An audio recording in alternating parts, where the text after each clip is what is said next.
بسم اللہ الرحمن الرحیم۔ السلام علیکم۔ اعمال شب جمعہ۔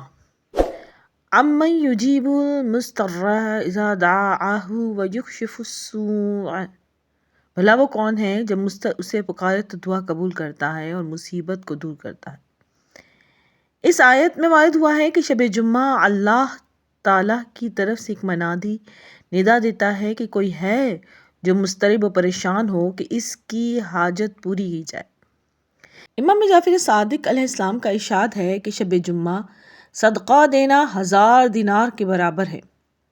رسول خدا صلی اللہ علیہ وآلہ وسلم نے فرمایا کہ جو شخص 2 رکعت نماز اس طرح پڑھے کہ سورہ الحمد کے بعد 70 مرتبہ سورہ توحید پڑھے، نماز کے بعد 70 مرتبہ استغفر اللہ پڑھے، مجھے اس کی قسم جس نے مجھے برحق مبعوث فرمایا، اگر وہ نمازی میری تمام امت کی بخشش کی دعا بھی کرے گا تو میں اپنا حق شفاعت استعمال کرتے ہوئے ان سب کو جنت میں لے کے جاؤں گا۔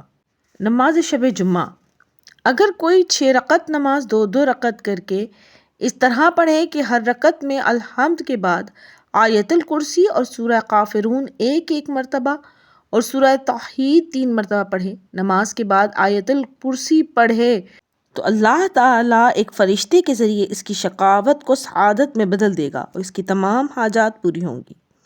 امام جعفر صادق علیہ السلام سے مروی ہے جو شخص ہر شب جمعہ میں سورہ بنی اسرائیل کی تلاوت کرے تو امام العصر علیہ السلام کی خدمت میں حاضری نصیب ہونے سے پہلے اسے موت نہیں آئے گی، اور وہ آپ علیہ السلام کے اصحاب میں سے ہوگا۔ معتبر روایت کے مطابق شب جمعہ میں نماز امیر المومنین اور نماز جعفر طیار، سورہ جمعہ اور دعائے کمیل اور حدیث قصہ اور زیارت امام حسین یعنی زیارت وارثہ کا پڑھنا اجر عظیم رکھتا ہے۔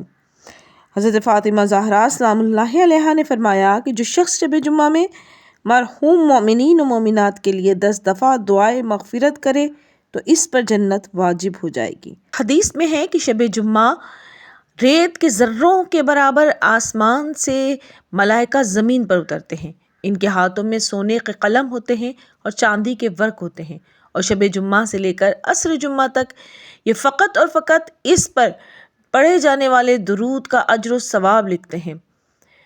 شب جمعہ اور جمعے کے دن درود پڑھنے کا اجر و ثواب بڑھ جاتا ہے، اور درود بے شک دعاؤں کی قبولیت کا ذریعہ ہے۔